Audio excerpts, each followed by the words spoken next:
গ্রামটার নাম কি? যোধবাণী। হ্যাঁ, কি হয়েছিল? ওদের এই বাড়িতে মিস্ত্রির কাজ হয়েছিল, তো বোর্ডটা জানলায় রেখে এবারে ঝাম্পার মনে হয় নামায়নি কিংবা তারটা খুলেনি। ওইখানে করতেছিল ওই পূর্ণিমার পূজা দিতেছিল ব্রাহ্মণের কাছে।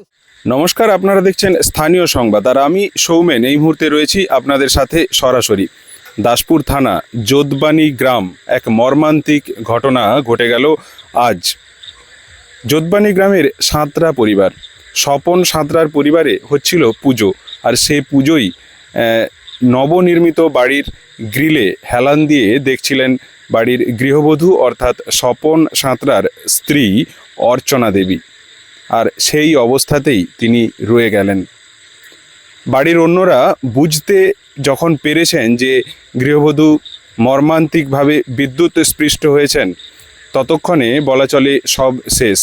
তবু শেষ চেষ্টা স্বরূপ তাকে নিয়ে যাওয়া হয় দাসপুর গ্রামীণ হাসপাতালে, কিন্তু চিকিৎসক তাকে মৃত বলে ঘোষণা করেছে। এই ঘটনায় একেবারে শোকের ছায়া যোধবাণী গ্রামে।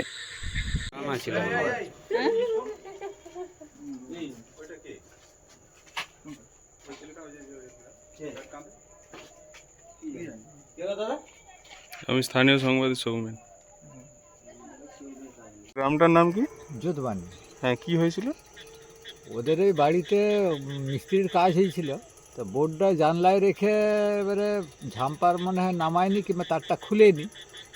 ওইখানে করতেছিল ওই পূর্ণিমার পূজা দিতেছিল ব্রাহ্মণের কাছে, শাঁখ বাজাতে যাবে, শাঁখটা মানে সে জানলায় ছিল, যে ধরতে গেছে ওইখানে বডি হয়েছিল, সেটা ধরে রয়ে গেছে। মানে গ্রিলে? হ্যাঁ, গ্রিলে। তারপর সেখানে বুঝতে পেরে গিয়ে ঝাম্পার ফেলে দিচ্ছে, উল্টে পড়ে গিয়ে ব্যাস। আর একটা সময় ছিল।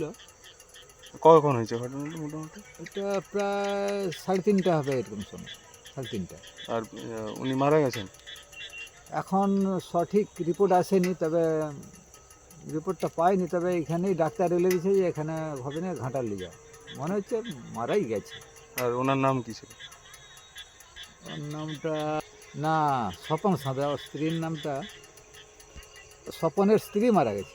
স্বপন সাঁতরার স্ত্রী? হ্যাঁ, নামটা যে কী বেশ। বয়স কীরকম হবে? বয়স কত?